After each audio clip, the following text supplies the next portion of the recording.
Okay, welcome third graders.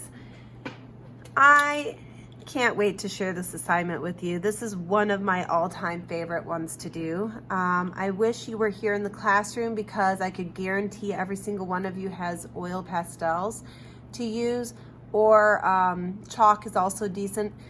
But I'm going to tell you, if you're from home and you do not have oil pastels or chalk, I have an alternate assignment that will still give you the same ability to do this project. It'll just look a little bit different. So I'm going to share that at the very end of the video. But I wanted you to see how you could do this even if you don't have the materials at home, because in the future it will be really fun to do. We're going to create a winter scene from up north with the Aurora Borealis, or better known as the Northern Lights. If you have not studied those yet in science, it's a really cool phenomenon that happens. The further north you go, the better view you get. And it is lights that dance across the sky. And it has something to do with the science of the earth and the northern the poles. I don't know all the science behind it. I'm not going to pretend to be a science teacher, but I do know that the effect they create is beautiful. So what we're going to do first and foremost is start our trees right down by the ground, and I'm going to do black on black. But if you're going to be doing this on a white piece of paper, you can still use black, and you can color your sky like dark blue. Or if you're going to be doing this on white paper and you don't have oil pastels, you could do these with green if you wanted for the evergreens. But since it's at nighttime, I'm going to go ahead and do this with black on black. So it should be really subtle, like it's at nighttime. The way in which I make these trees is pretty simple. I start at the top, I make one single line. I'm going to scribble off to the sides with lines, and they should be shorter at the top, and they get a little bit longer as you get close to the bottom. And then we don't want to have a big V at the bottom, so I always close the gap in the middle right here. So little scribble marks coming out, they get longer as they go down.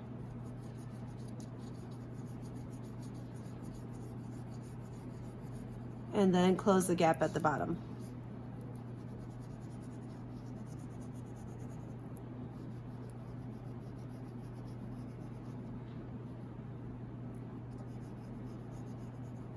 Okay, and if you've ever seen evergreens, they're not perfect, so don't feel like yours have to be perfect either. I'm next going to add my snow to the ground using a white. Now, if you are using white paper, then you don't have to do this step. You get a freebie. If you're using white paper, then what you're going to do is instead you're going to color the sky in. And then you want to make sure that that is your last step. You don't want to color the sky in before doing the northern lights, because then you won't be able to see the northern lights. So if you're doing the last step of sky, I'll show you how to do that on my alternate assignment, because that will be a good step for you. It is really, really hard to come up with activities for everybody to do at home, not knowing everything that everyone has at home. So I try my best to teach you a skill and then give you adaptations in how you can present them based on what you have at home. Okay, so all right, we are set up. We have our earth with the snow, we have our trees. Next, we're going to start our northern lights, and this is my absolute favorite part. So what I'm going to do is I'm going to come in and I'm going to make a squiggly line that comes up at an angle. I'm going to just start low and just kind of go up, and it can go up and down like that. And I'm going to get a little bit, if you're doing this with oil pastel, then you want to layer this nice and thick so that you have something on there to push. And I'm going to actually go in and put a second color right at the top of it that's close together. So I used green and light green on purpose.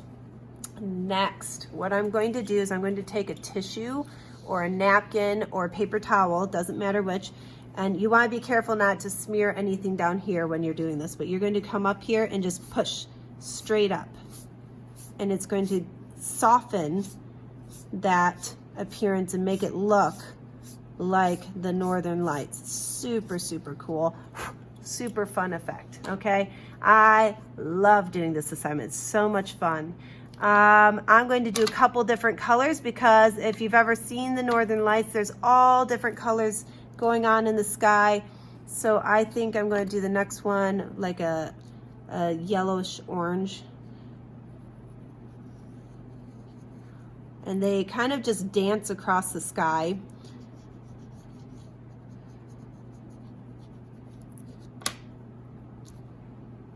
And I'm going to just kind of hit and miss where I put my orange because I want this one to look like it's kind of shimmering and changing. You do not want to use the same spot when you're blending a different color because then you're going to get green in the next spot. So you want to actually turn this over so you have a new clean spot to use. And then I'm going to take and do the same thing. And the real key here is you want to make sure you're pushing straight up. Don't do this at a side angle because it'll make your Northern Lights look funny.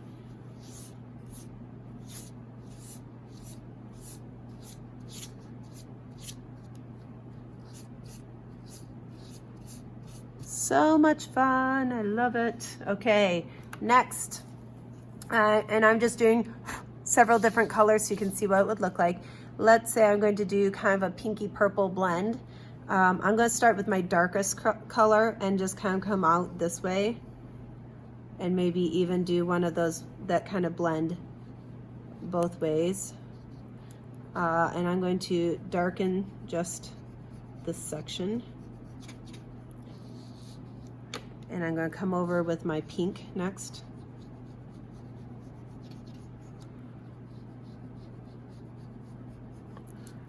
And then my peach last. You do want to make sure these touch because if they don't touch, they'll look a little bit weird. Now with one of these tend to blend in toward each other. So I am going to go ahead and do some of this softening, but they should almost connect like that.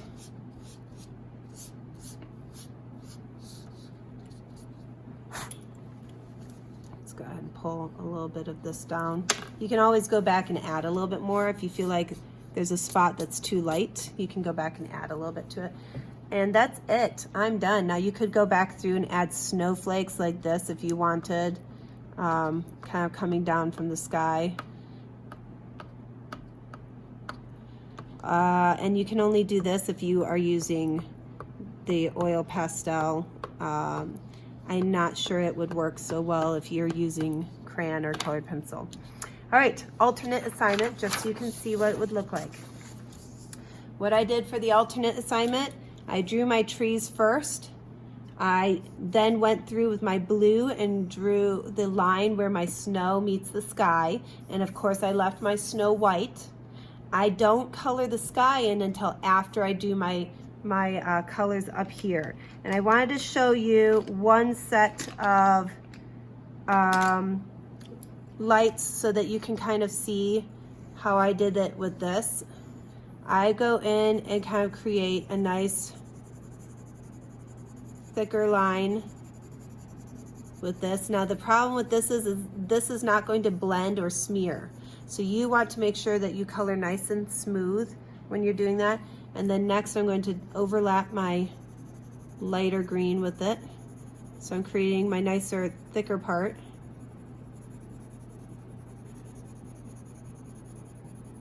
And you can do this with crayon as well. So this effect right here, you can do with crayon or colored pencil and it would work just fine. And then I'm going to go real light and just kind of drag these lights straight up with my colored pencil. I'm going lighter pressure. And you want to vary how tall some of these are. And it doesn't give you the exact same effect, but it does get you kind of close. And it is still fun to do. So I hope you still, and I can go back with my darker color and pull a few strands of this up if you want to also. After doing the Northern Lights in here, I would then go back in with my sky color. I don't remember which one I had. I think it was this one. And I would color in and around those. You do not want to color over top of those. Just color around your Northern Lights like so. And you would go up and through here and over here as well. All right, I hope you guys have fun doing this assignment. I can't wait to see what you guys create. Have a fun week, guys.